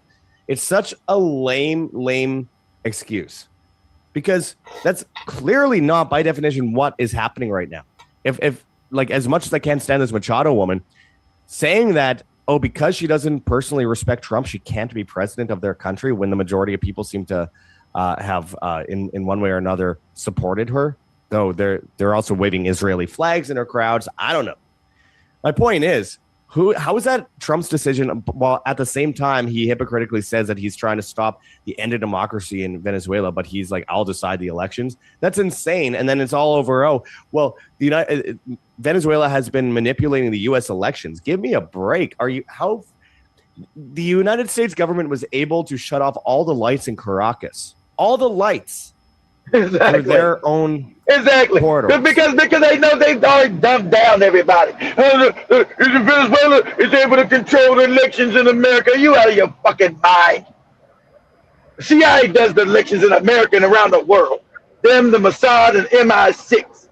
Ain't no backward, small-ass country called Venezuela doing shit. Ain't no America, ain't no elections. but they know you right-wing morons. Oh, they're in our elections. What? Are you that stupid? Yes, they are. They know you're that stupid because they control the school system, and they've dumbed you down, and you believe any old goofy shit they tell you. Well, some damn, and Venezuela being able to control the elections in America, like he just talked about. We turn all the lights out in a city to go steal somebody's ass, to go kidnap somebody. So yeah, they don't got that kind of sophistication or that kind of money. Go ahead, Joe. And you think that Venezuela is going to be able to hack the U.S. elections? It's all one big script anyway, obviously. But it's just so absurd. At least try to be consistent in this. At least whenever you say some dumb shit like that, you might as well say, Zimbabwe is hacking the American elections. Zimbabwe. You're like, what? You don't get out here talking crazy. Or Kenya is hacking the American elections. You get laughed out the goddamn room. Anyway, another one that really bugged me the other day. Marco Rubio, the guy who helped Armin fund ISIS and ISIL with John McCain, Lindsey Graham, and Obama back in 2011, 2012. I wrote on X at World Alt Media. I said, so according to Marco Rubio, Venezuelan oil comes from the Americas, so it should stay in the Americas. Does that mean Saudi oil comes from the Middle East, so it should stay in the Middle East? Don't bother trying to find logic in this neocon slop. There is none to be found. I mean, this idea that because Venezuelan oil is from the Crazy Americas, that it shouldn't be allowed to be shipped elsewhere. Like, you guys are getting oil from Saudi Arabia. So stupid. It's all about the petrodollar system, right? Which is by design collapsing. Yep. I wrote it at World Alt Media regarding this video. Lindsey Graham, to the people of Iran, help is on the way. They're threatening an imminent attack on Iran right now. Iran. Imminent. Again. As if they're coming to free these people when we come free from what? From them being independently free? But that's the scam they always use. When they told Gaddafi, we're coming to free you Libyans from Gaddafi. We're coming to free you from your free health care, your free schools, your free housing, all the free shit you was getting. We're coming to free you. Now you look at Libya today, it's all fucked up. It's got open slavery markets. It's all destroyed, it's all impoverished. That's the freedom they gave you. We're coming to free Libya from Gaddafi wicked ass. And they know what they do. Oh, they stole Gaddafi's oil and all his gold and all his money. Where's Gaddafi go at? Oh, we got that. But we gave him freedom. So now they're free to be poor, free to not have health care, free to not have clean water, free to not to have good schools, free not to be able to have everything's not free no more. That's the freedom we gave them. Everything's not free no more. Yeah! Go ahead, Joe. Are people going to warm up to it this time again after we saw bombings of Tehran last year and weapons facilities that were told ahead of time to get all their weapons out before they were bombed because it's all theater? I wrote on X at World Alt Media, this piece of trash, and Pompeo boasts recently that Mossad is controlling the protests and disguised in the crowds. I mean, they're openly bragging about how Mossad is controlling these protests and causing we already know that. Protests, which have great through a bunch of states in Iran. Ben said you got Mossad, the CIA, or MI6 behind all this shit. His intelligence agency, Mossad, Israel. But through Israel and the Rothschild money, they control all of it. And they want the whole fucking world.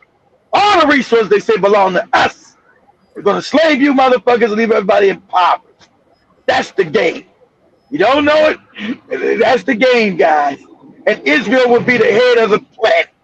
That's the game. Go ahead, Joe. Killed countless people. And they're saying if any more protesters die, they will attack Iran and overthrow their government, as Alan Dershowitz cheers that on. Another, friend of Epstein. I mean, Lindsey Graham, the neocon, suddenly the alternative media and the MAGA people love him and the John Bolton types. And, the Marco Rubio types and the Mike Pompeo types. I mean, that's not what the voter base said, but of course the voter base doesn't really matter anyway because it's all one big joke and one big trick to get people to perpetually support the system that enslaves them. But Lindsey Graham, to the people of Iran, help is on the way as they brag about Mossad being in the crowd. All they have to do is have these Mossad agents kill an innocent person and they'll say, oh, we're all emotional about this now. We're going to go to war with you. Absolute insanity. As Tommy Robinson, this piece of absolute trash, shares this, because it says breaking from war surveillance on X. Breaking, President Trump has reportedly given the green light to Israel to strike Iran over its nuclear ambitions and ballistic missile development, to which Tommy Robinson says, I pray this is true. Go get him, boys. Free the people of Iran. If Tommy Robinson isn't an agent of the people of Iran, he is. Because eventually was that's that British moron that Alex Jones always props up. You know, Alex Jones is is controlled by everybody call him Never Jew Jones. Right, controlled by Mossad, right? It's all the people he prop up. You're dealing with all propaganda all the time. It's crazy. What they call left wing or right wing, they control it all to reach a certain narrative that they want to reach. That's the outcome of stealing all the world's resources and being in control of everything. That's the end goal, guys. Control everything and rule everything. Go ahead, Jobin. He will go, well, we need to get rid of all these refugees. These refugees keep coming here. And then he does things like this, which literally cause a refugee crisis. Wonder where all these refugees are coming because you destroyed their country. Push for war. It helps his agenda because it keeps it going in a circle. It's problem, reaction, solution, repeat, the Hegelian dialectic again and again and again. As the U.S. discusses way to acquire Greenland, white man. You always ain't it funny how white people now say the Hegelian dialectic? That was only black revolutionaries back in the 60s and 70s. Now they all say it now. They all know that. Hey, that's just the Hegelian dialectic. Yeah, you're welcome. You're welcome, white boy. You're welcome. Good. Use on table. Have people just forgotten the idea of freedom and individualism and liberty? Because last time I checked, the whole idea of what the founding fathers pushed for was individual liberty, not giant government, not big government. This is the epitome of big government. This is the epitome of left-wing politics, by the way, my friend. They keep talking left wing. See, he's still with that left wing, right wing. I told you he's a phony too. I told you always never get caught up with these morons say halfway decent stuff. He's fraudulent too. He's fucked up in the head too. And he's talking about our founding fathers. He's Canadian. The people in America ain't got to do with your father. You're not an American. You're Canada. You're Canadian. Your founding fathers are not the same wicked ass slave owners.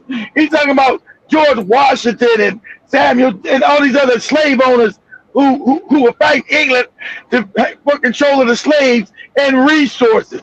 That's what this country, our first revolution was about controlling of slaves and the stealing of the resources from the other white people, the British, who are wicked as hell. Our founding fathers. You're Canadian. They ain't got nothing to do with you. You're from Canada. You're not an American. What are you talking about? This is how the crazy talk goes. It's the people he's talking about, these slaves, these wicked slave owners. He wants to give tribute to these wicked ass slave owners who want to be bigger thieves in England. But they ain't got shit to do with him because he's Canadian. He's not American. This motherfucker's a Canadian. What are you talking about? Then he goes into talking about the left wing, right wing. See, that's why you got to be told you can't trust none of these bastards. Oh, this is about the Hegelian dialectic. The right-left thing is the Hegelian dialectic, moron. And you're talking about that's left-wing politics. You can't even keep your lies straight, stupid ass. You just call it the Hegelian dialectic and then just blame the left. You want to get your own argument, dummy. Everybody tell you can't trust, you don't trust none of these motherfuckers.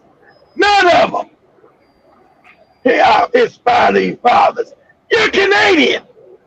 Your founding fathers are the British Empire. What are you talking about?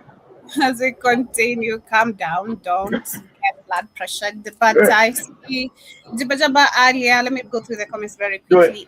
Literally get closer to winding up. And Sankenon Karibu once again said, I had truths and fogs on her. Don't know what you mean, but I also see Jibajaba says Pennsylvania Health Insurance subsidies were cut 100K people dropped it since December, a third so far.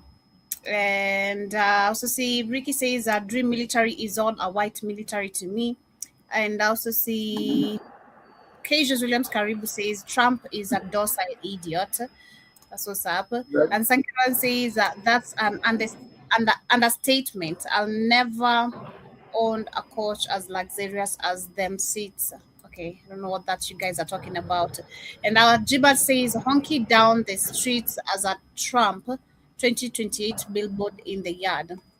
Of course, which is illegal. They want them to be a dick. I told you. That's why you never believe what white people tell you. Oh, we don't want it because their minds are fucked up whether on the left or the right.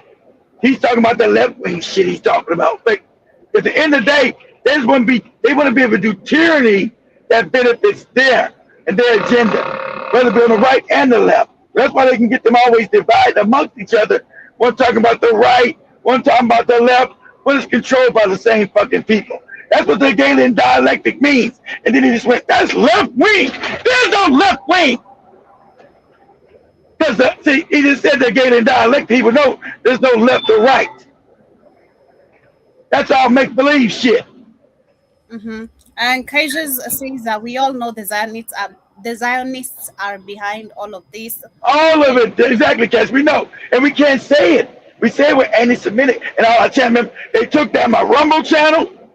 They took down our goddamn Instagram channel and Facebook channel. They took them all down, wiped them all out, because you can't say that. Because we know that's the truth. Everybody knows it. I think everybody knows it now. Unless you're some kind of moron. Except you unless you're living up in Somaliland. Israel now backed us. So, says all the presidents were no shit, especially Obama. I don't have the light Trump personality to vote for his ass. And I love this quotation sheet that they are leaving my hood. And that is 10 speed. That also see also is adding that we got a real devil. We should be proud of that. This one is crazy. Joe Biden had full dementia, and Obama could just like a real good Bush was. But that exactly, yeah. But the part about it, Bush was so dumb. I was laughing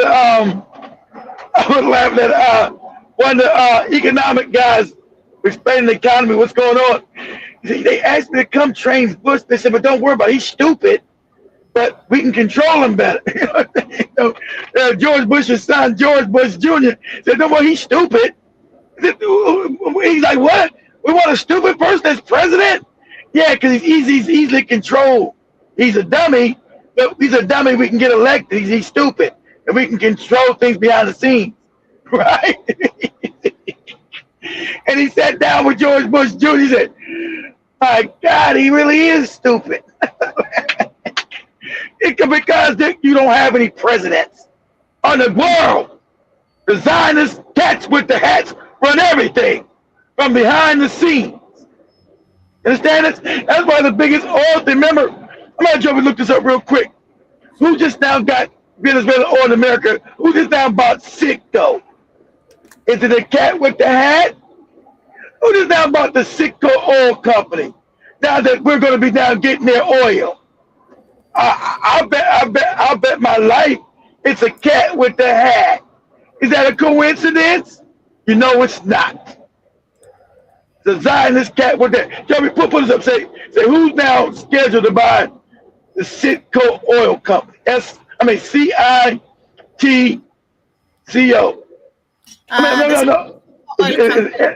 US oil distributor and a separate Canadian paint manufacturer that also made some industrial coatings for the oil and gas industry, which were acquired by different entities.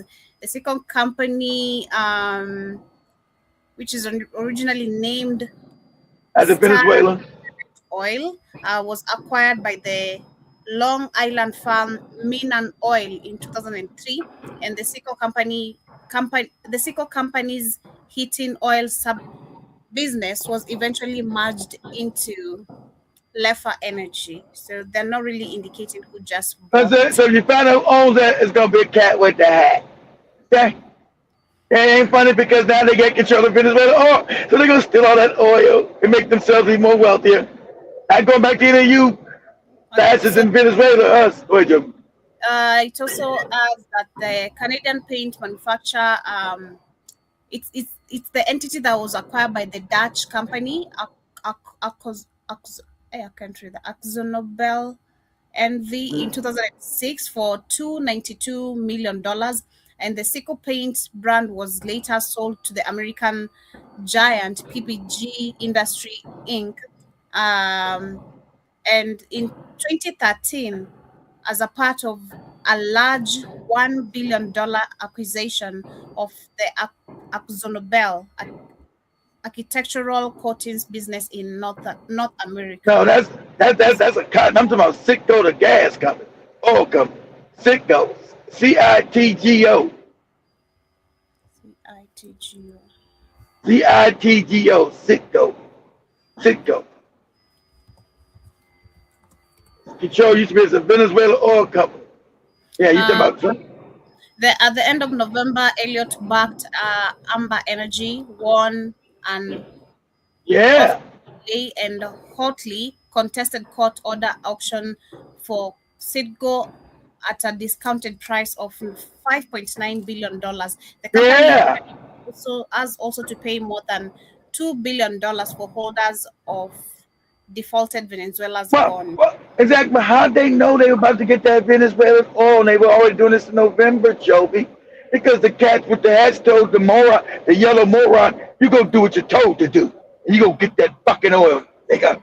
He said, like I said, I went and got that shit, nigga. That's what I do. I went and got that shit, nigga. I said, you don't need that shit, nigga. I went and got that shit, Joby. Crazy. But I also see Samuel Karibu Sana says, damn, I thought MAGA would have this guy's head by now. No horse grape. No, because you know why? Because it's about this show is about race first for them. So they believe that Trump is bringing back power to the white race. You got to understand how white people actually think. They say they're against the war. They don't want war. They want the no. They'll fight on fucked up roads, fucked up schools. They'll die in the hospitals that are fucked up as long as they have white power. Any resemblance of white power comes first, Samuel. They don't care if they got no food eating a bread, a wet bread sandwich. That's all the bread I got is wet. But we got power. Trump is showing a white man with power. Damn you motherfuckers, you all bow down to us. Yeah, he also adds that as always, racism takes priority with white people. And exactly. And Kenwan says Trump is the power company. He'll shoot them lights off. He'll shoot them lights off. He shut their lights off, exactly. So the idea that the Zionist propaganda or Israel is messing with, that's to get you hating. I mean, get Venezuela, to get you hating Venezuela. So when they are planning to invade it, so they say, well, they were messing with our elections. Venezuela. Okay. That means you're a moron. But that's the narrative they're gonna put out there. The stores are selling half loaves of bread. Well, we have $6 pound for half. Wow. So, and six half loaves of bread's got that bad. And they're talking about increase the military budget because the Zionists want control of the world. We're gonna start stealing shit again. In Africa, you better get ready. Okay? You better get ready. That's what it's about. Fuck around and laugh and joke if you want to. This is them on the move. That's what that Somaliland shit's about. Okay? Go ahead, Joey. Someone says that they are searching Jamaican waters for for oil right now. The company with the license is from the US. Jiba adding a company runs oil freighters. A commando force will be a good business. And I also says when oil drops that kills the natural gas fracking industry and the liquid propane industry. And see, America's refinery guys are based on the kind of oil that comes out the ground in Venezuela. That's that hard oil, right? That hard crude, it's called, right? So that's another thing. That's the thick kind that's hard to refine, but America's refineries are set up for that hard crude oil. And so that's why they wanted to go steal it, because America's refinery is set up for that. And if you didn't get that, they would start going out of business. It is about their power, their money. They don't give a fuck about no democracy. They don't give a fuck about no Christians in Nigeria. They got these Nigerians, yeah, come save us. You talking about this sheer idiocy of Africans. It's absolutely crazy. Gaddafi even donated money to help Black Americans, but the American government blocked it. They stopped it. Exactly. They stopped that. They said he's going to give $1 billion to the American black. And they said, the hell you will. These niggas are meant to suffer. You won't give a goddamn dime. So imagine, they won't even donate his own money to black people. They told his ass, you what? You'll do what? Absolutely not. You'll never be allowed to do that. That's why everything's about race. Go ahead, Jimmy. Shout out to Sister Monique. John Mosquito says they only start talking like that when their tribal upper class families start treating them like shit and lumping them with black people. So see, I know Jibba Jabba glasses would help. Thank you for reminding me. God damn it! And I also see John Mosquito says. Remind you about what? About the glasses, sunglasses. Jabba Pennsylvania. John Mosquito says Pennsylvania, Joby, you are illiterate. I can't pronounce it, man. I'm sorry. Yeah. Pennsylvania. Is that right? Like you said Pennsylvania to me? Yeah, I don't know. John Mosquito. And Jibba Jabba says there is no one. We apologize. We don't have the King's English like you do. We apologize. We're just poor peasants trying to manufacture the English language the best we can. We apologize. Jiba says there's a Citgo terminal on the Ohio River north of Pittsburgh. All the station up here draw from Citgo, and also says John says why people want to get back to the good old day. And, exactly. I also see 10 Speed says one last question, Keith. What is that Israel got on Americans beside blackmailing and extorting? These people have to be aliens. They are too much influence. What is it? Too much power over the world. Well, there's a hidden hand. There's a hidden hand behind coming from another dimension. So you're talking about the Ashkenazim, remember these are created people. There's all these creations you got. See, this shit goes deeper. That these people were put in power by a certain entity that you can't see, that they convert with. That's why all the drinking of the blood, you have black women's adrenochrome and sleeping with kids, and that's all the shit that goes with all this shit. That this is interdimensional warfare. And see, that's where it gets really deep. Because you're like, how can these people have all this power? What the fuck is going on? And what kind of influence? Because it ain't, you're right, because it's more, because you just ain't gonna get this from blackmail or somebody. Somebody would just gonna say, okay, fuck it, yeah, I put my dick in a baby. So what? So somebody would say, yeah, I put my dick in a kid. Okay, fuck it. I'm still gonna tell on these wicked bastards. I'm still gonna betray them. But it's deeper than putting your dick in a baby, right? It's deeper than putting your Johnson in the butt of a baby. So exactly, he's like, how can it just be blackmail and everybody's a pedophile? Because yeah, it's deeper than that. Exactly. Because you're dealing with unseen forces, guys, that want to keep this world as a slave colony of extracted energy. So you have entities that are detached from true God that need to get energy. So the world here today is an energy harvesting realm. So the way, and it has to be what? Low vibrational energy. So it's going to have misery, despair, poverty, angst, hatred. That's what you see the world is. And all this music's all crazy and terrible, and movies all crazy. And, you know, and then women and men don't respect each other. It's all dysfunctional and crazy because that's that low vibrational energy that these entities feed off of. You call them archons. If you want to do yourself a favor, go get this. I want you to start reading this, brother. Go to Amazon and go get this book called the Nag Hammadi Text. This is where all your goopy Bible shit was made from. Go get something called the Nag Hammadi Text. Okay, go get that. That start giving you some foresight because your ancestors, ancient Africans, wrote that. That gives you some foresight of what you're actually dealing with. It's the anti-Bible, right? It's saying that the God you worship is the devil or this entity because you're giving it energy. So all these goopy niggas in these mosques, in these churches, they're feeding energy to this wicked ass fucking thing because it's detached. That's why these niggas say why these fake religions exist. You clearly know they're fake unless you're really stupid. You should be able to see that all these religions are fake, are phony. They got too many contradictions. They don't acknowledge the woman. You can't have no divinity without a woman. So remember, they negate the woman. All of them do. So you right there should know that's fake. So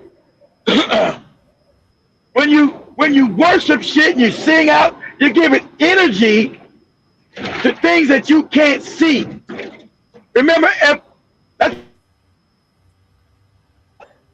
gonna be home tomorrow. Like I said, I'm gonna be home. I'm gonna be home tomorrow. Do the show tomorrow because it's the beginning. I've already made that promise. So, through curling technology, guys, you see that we're all just energy. Forget the body. If you get a curling photographer, a curling camera, you see with nothing but ores of energy. And so things feed off our energy. And as black people, we vibrate the highest. Unless, like I said, unless you're taking drugs or you're drinking and shit. So as black people, we vibrate the highest. So all these psyops and all this oppression is put on black people the most. Why everybody hate us? What's this about? It's from a spiritual level. Because since you are the original people and you are the original God, you have the highest vibration. And so these things feed off black people's vibration. That's why you see all these slums in Africa and America. And you have an entity that's just feeding off that shit. Get energy from it. And so, that's why you ever notice all these religions are fear-based. If you don't do this, you're going to go to hell. If you don't, Islam and Christianity about hell and dying. That's fear. It brings up your fear, your poverty, your angst. And so these created individuals were put here to house. Okay, when you think you see a human being walking around this motherfucker in white skin, that's a demonic energy up in that bitch. You can't see what's in it. The energy in that motherfucker is demonic. That's why it has white skin. That's why that color is unnatural. That's why you don't see it in nature. Where you see nature make anything white? Never. Unless it's dying. Never. So that's what you think, that's what you're looking at. So we're about to wrap it up, but let me, I want Joey to play one more video real quick. It's like a minute. Go to TikTok real quick, Joey. I want you to type in, say the AI dance video of Maduro and P. Diddy in jail. So we in with a laugh. The AI video of Maduro and P. Diddy dancing in jail. Oh, in jail. Music. Oh, in jail. Okay. In jail. Say in jail. It's just funny. There are police reported ahead. Damn, I look good and can't nobody feel like good. Nah, that one. Go to another one. That's the one that go music. Yeah, just go down. Yeah. Nah, that ain't it either. Nah, go down another one. Oh, not that one. Damn it. Man, they got a bunch of them now. The first, they're gonna go down again. Another one. I want to go to the first one they did. Damn. How many of them they made now? Shit. They took my oil too. Nah. Go down. Go. You got a friend in me. Go down. Damn. He's speeding the right while No. my coochie. He touching a millio coochie. Digging your coochie? What is that? What? Damn, they made $1 million. They got the. No, go down again. Go down again. Jesus Christ! I want the moment they both down. What? They don't got the.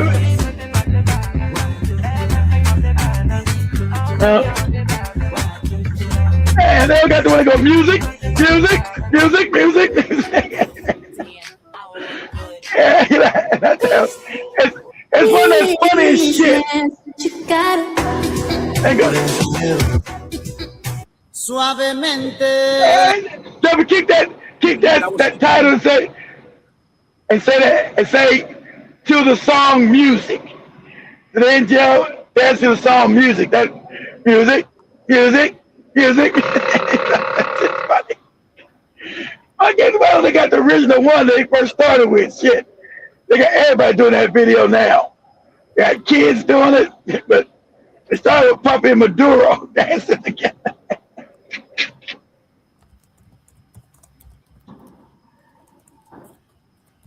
No, keep the same title and just say to the song music. Okay. Go down. Damn, what you? No. Damn, what the main one I want ain't even there. What the hell? There you go, right there. What the? They want with Trump. That's the one with Trump. There's a name of P. Diddy. Yeah, that's it. Music. There's the one with P. Diddy. It's funny as shit. Music. They took my L too. I know that's right. It's crazy. But anyway, family, much love. That's the end of They took it what, Joey? It's P. Diddy who said they took his oil too. Someone. Oh, yeah. Much love, family. Have yourselves a beautiful weekend. Guys. Much love, guys. Same time, same place, right here on the media of the 21st century. Peace, and we out. Peace, family.